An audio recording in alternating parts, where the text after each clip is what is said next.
Yo, yo, yo, yo, yo. It's your boy Big Mo. Some of you guys know about Mo Too Suave, man. Go fuck with my Twitch, bro. Hey, make sure you guys like, comment, and subscribe. You know how it is. Hey, today we got another reaction video. We reacting to Whitney Houston getting sacrificed. I'm thinking it might have her and her daughter in it because they died the same fucking way. But I'm not gonna spoil it. I'm not gonna spoil it. Let's get to the bag. Let's get to the bag.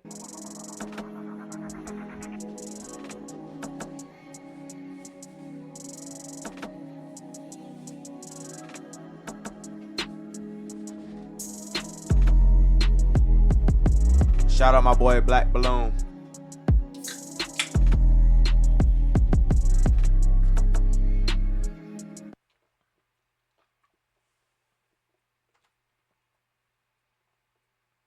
See, your mom's got a talk show offer. She's a riot. You guys are like Burns and Oh, Allen wait, out there. hold up. Why you gonna call my mama right? She was a trip. Oh, she was a trip. She was great. My mom was a trip. No. My mom was real. Let me just tell you like that. My mom was real. She was coming from the heart. If you can't respect that, then you shouldn't have been here, all right? I do respect that. Now, can I ask you something? Yeah, please do. I'm gonna step out because my wife speaks different. I think it's very special, and I thought this would be a very special night for my husband. Call my mom a trip. I mean, I really He's meant on- it in a good way. Come on, man. You at my birthday party calling my mom a trip. Turn off Okay. the camera. Have you ever hit her? Hell no. I don't. I wouldn't. What is I would hitting me? Never.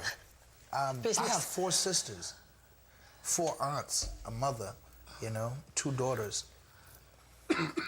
I would never raise my hands in any kind of way to them. I love the beauty of women, and this is mine. No. Tell me about you and drugs. Me and drugs, we're not friends. We're not friends at all. I used to smoke a lot of marijuana, a lot. But marijuana's still in your life. Yeah, because I'm the type of person that I'm a very high strung person. Every now and then, I smoke a joint. Every now and then, It's not an everyday thing. It's maybe every other day. And it's hard because we're rock and rollers, man. That's the life we live. Yeah. What about other drugs? No. Yeah, they I've said learned you about- tested for cocaine. I tested for a substance like cocaine, which can be anything. It could be an aspirin, but it was not cocaine in my system. And this is what I know. Holy Ghost fired out. They would be in such spirit. I wonder if this the interview with her fucking eyes, like it's just changing, like she's so demonic type shit. If you get what I'm saying. Like she look like a fucking demon. Of praise. Shit crazy. I think I knew then it was an infectious thing that God had given me. In the mid-90s, you said, I'm ready to old," find out. Like I've been through a lifetime of stuff. and that it just wasn't any fun anymore.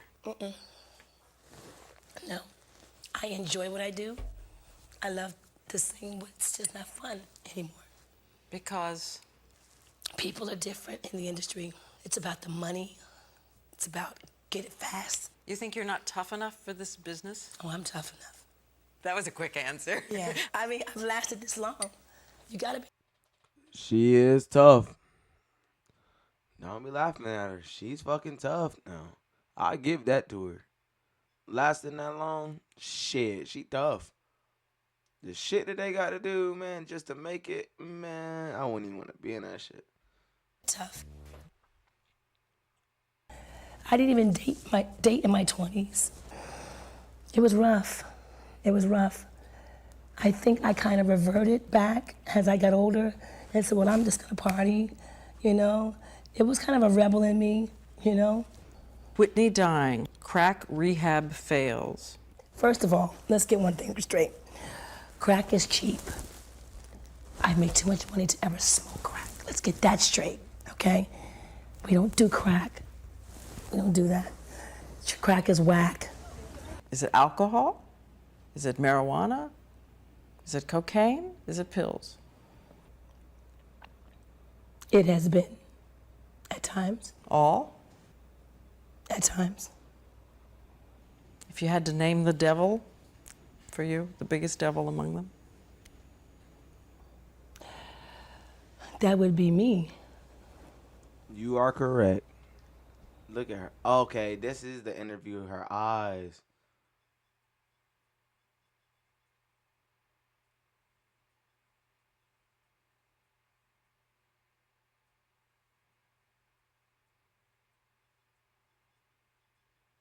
It's my deciding. It's my heart. It's what I want and what I don't want. Nobody makes me do anything I don't want to do. It's my decision. So the biggest devil is me. I'm either my best friend or my worst enemy.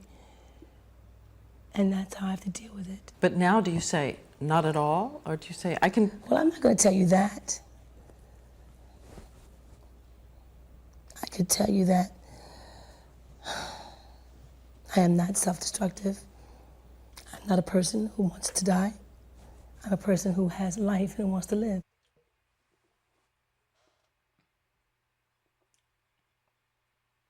We're going to go back to 2 days before Whitney Houston's death, Thursday. And this was something that was very strange. She crashed. It's so crazy, dude.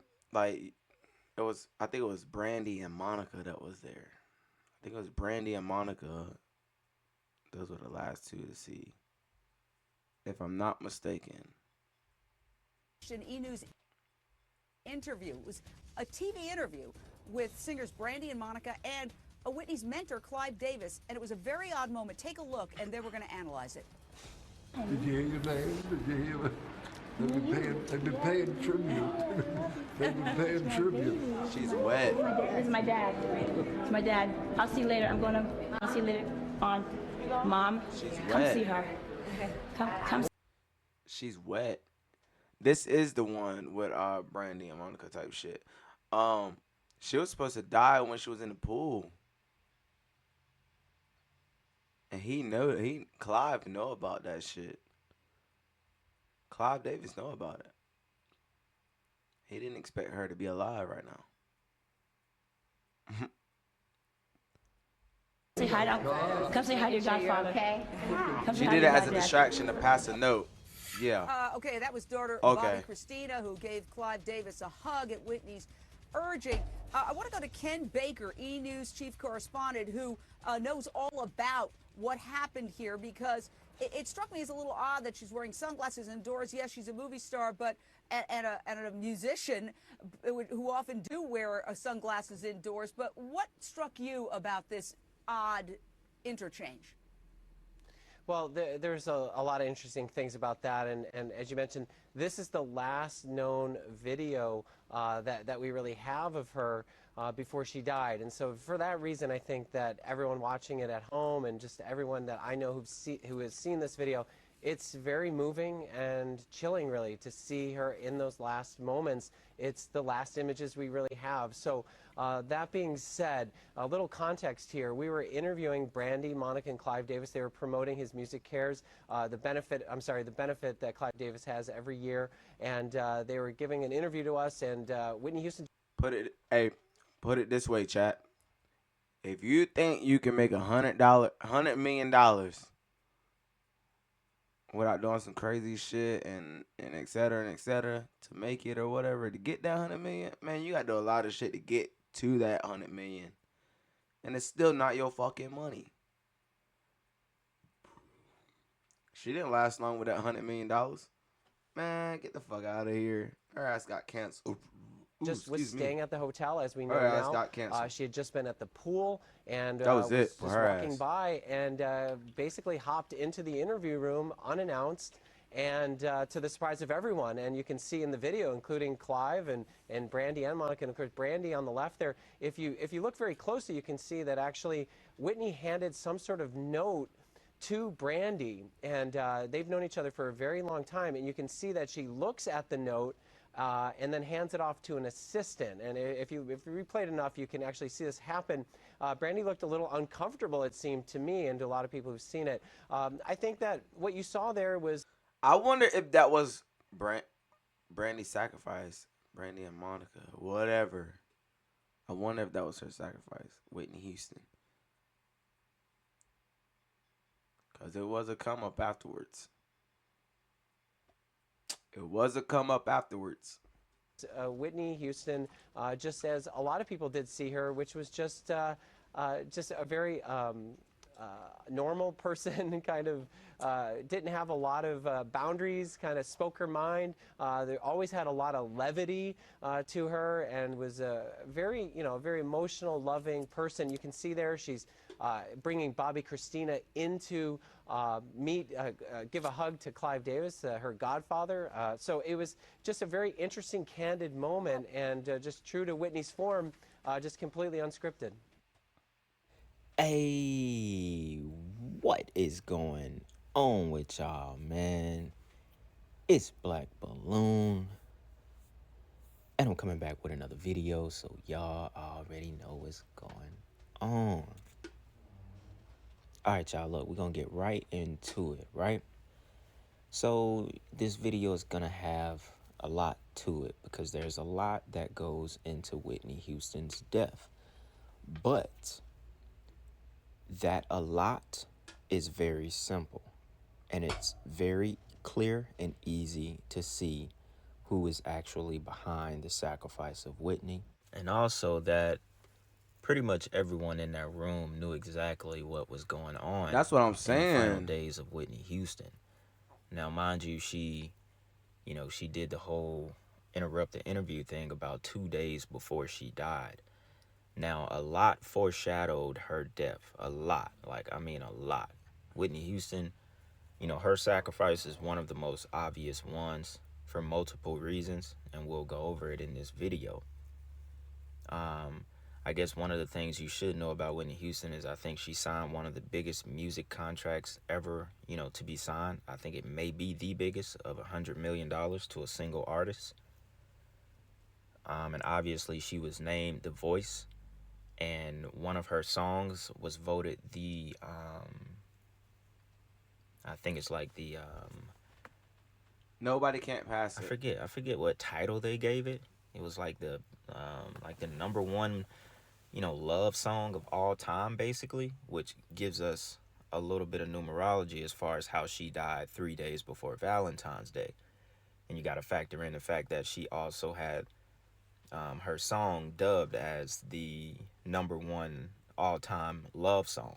I can't remember the exact, stat that they titled it, but it was basically voted the number one love song of all time.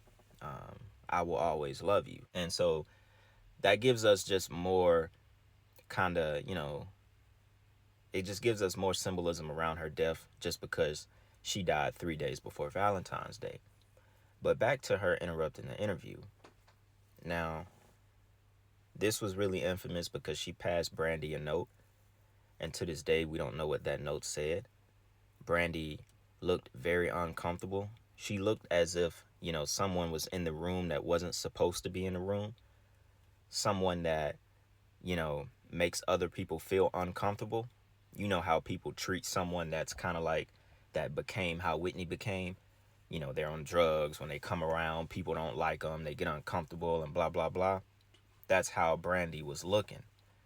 Or it could have been the fact that whatever she read on that note made her uncomfortable.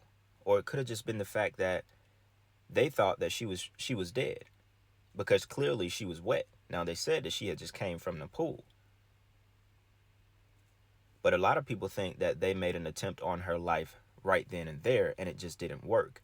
And that was her coming and interrupting that interview after she almost drowned, to let them know that she was basically still alive.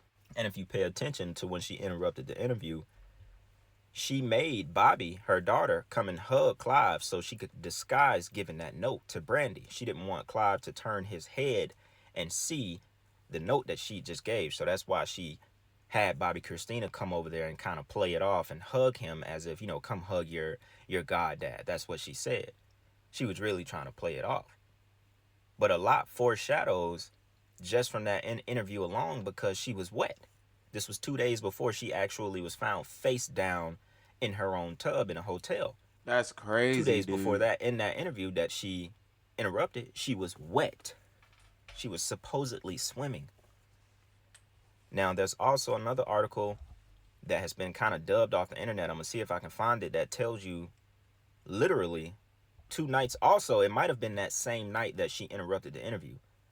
Bobbie Christina was found in a tub in the hotel.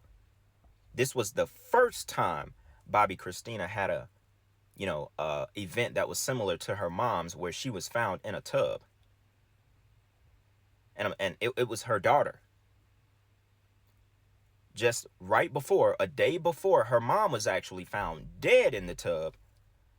Little Bobbie Christina was actually found unresponsive in the tub. That story is hard to find on the internet because she has 2 instances where that happened to her. And I'm talking about Bobbie Christina. One before her mom died, right before, and then one after her mom died. All right, y'all. I'm actually surprised TMZ still has this article up because I did find the article where they talk about Whitney Houston's daughter, frighteningly similar incident day before Whitney died. So when you people hit me up my motherfucking Instagram or whatever, don't be saying that I'm fucking crazy. Don't be telling me I'm crazy. You fucking crazy. You still fucking sleep. When are you gonna wake up? Huh? When are you gonna wake up?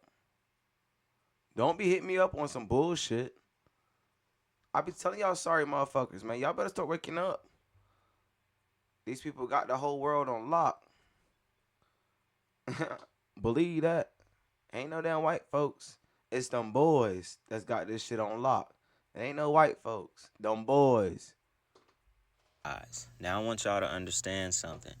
This is the day before Whitney Houston died, right? Now notice, this article is 2/13/2012. This would have been 2 days after Whitney Houston died that they came out with this story. Now, I'm gonna go ahead and say that a news article did not come out with this story on February 10th. Her daughter almost died the night before she died. Whitney Houston died around 3:30 p.m. on February 11th. Catch that, February 11th. Catch that 3:30. So we already know 3:30 in the middle of the day is the opposite. Devil hours. Of 3:30 in the middle of the night, which is, that witching hour where most sacrifices take place. But they like to do it at 3:30 in the middle of the day as well. All right. So that was just a little quick numerology. And you also have to remember it was 3 days before Valentine's Day. And it was also about 3 months before that movie Sparkle came out, if I'm not mistaken. So they basically planned her death to have a big payout once she actually died, because you're worth a lot more dead than alive, which we will get into a little bit more when I show the clip from Shaka Khan that most of y'all probably have seen when it comes to Whitney Houston, which I did do this video on my old channel. So all of this stuff, maybe except a few things, was in that old video, but it's been fun redoing this video because this rabbit hole is deep, especially when it deals with Clive Davis and so on, right? So just to get to the article real quick. Now, my point about her, this actually happening on the 10th is because I doubt they put this story out before Whitney Houston actually died. I'm pretty sure when Whitney Houston died, they went ahead and decided to put this story out as well. It's kind of like they put clues out to you so you can know that this was a sacrifice. Indeed, this was not a damn coincidence. And it's actually, if you sit here and you think that this wasn't planned and that Whitney Houston's death wasn't planned, which we're going to get into the death scene and all of that in a second. It'd be so funny when people are so fucking stupid, man. It's like they be so delayed. Like, bro, it's not a coincidence. It's just like the fucking Mariah Carey situation. Mom and sister gone just like that. Come on, the same fucking day, man. The same fucking day. Come on, man. Bro, wake the fuck up, man. Second, just wanted to cover this first. But if you think that this wasn't planned You are out of your mind. Literally, nothing like this happens in the normal world. Nothing like this happens, bro. The night before Whitney Houston dies, all right? So the day before Whitney Houston was found dead in her bathtub at the Beverly Hilton, her daughter, Bobbie Christina, fell asleep in a bathtub in the exact same hotel. TMZ has learned. Now they're saying it that they learned and figured this out after Whitney Houston died. That's pretty coincidental, right? That something like this would come out after Whitney Houston died. Said, according to our sources, friends of Bobbie Christina tried knocking on her door repeatedly Friday night, but she didn't answer. We're told they called security to get them to unlock the door and to help, get Bobbie out of the tub. Okay? Now, you have to notice something in this article. They said that her friends were knocking on the door repeatedly Friday night and she didn't answer. And that they called security to get them to unlock the door and to help them get Bobbie out of the tub. It's like, all right, how do y'all know that she was even in the tub if the friends were outside of the door?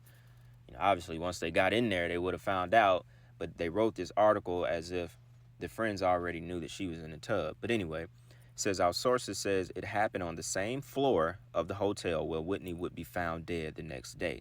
We're told the room Bobbie Christina was in was booked under Whitney's name, which she had a bunch of people there at the hotel for the Grammy party.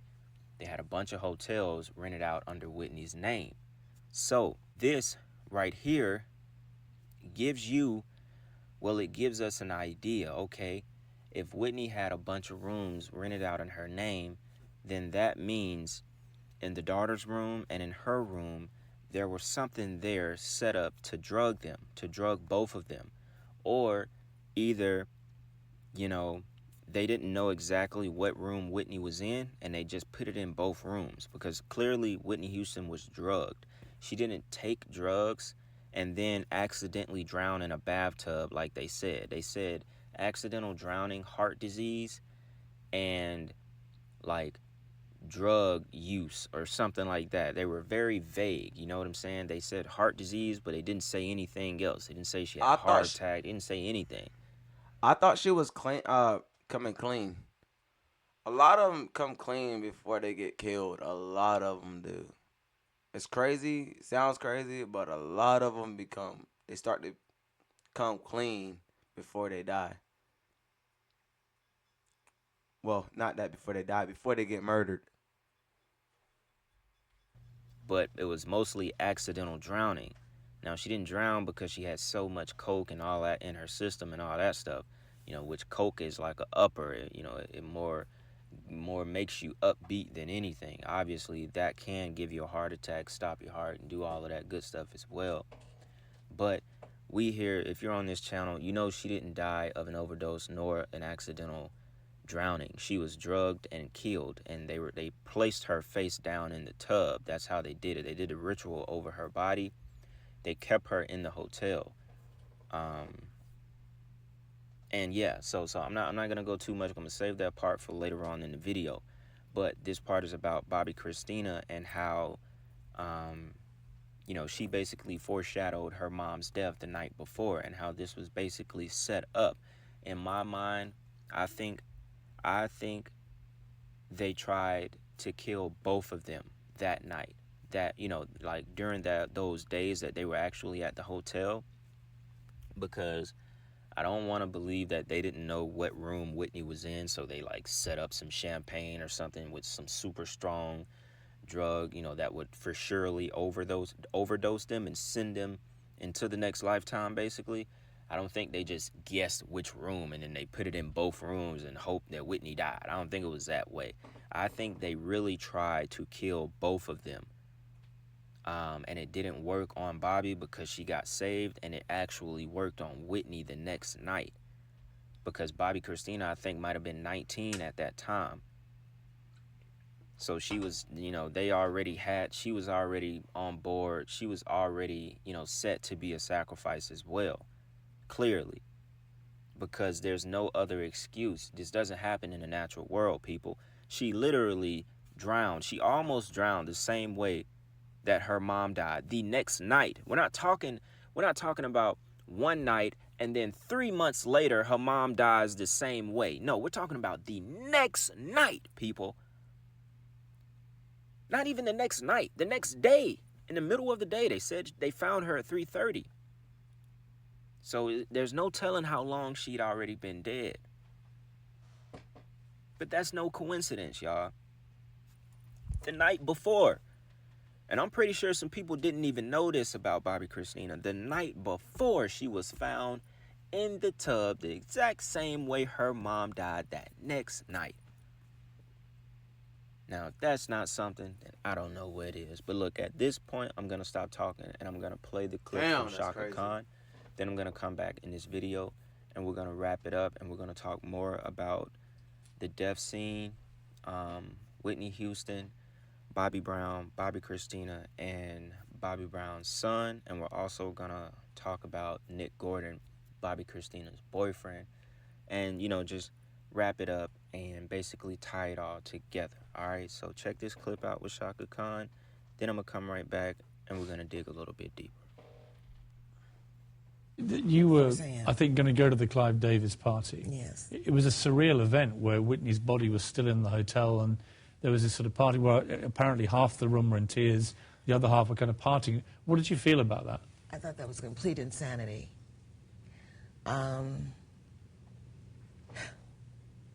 And knowing Whitney, I don't believe that she would have said, the show must go on. She was the kind of woman that would say, stop everything.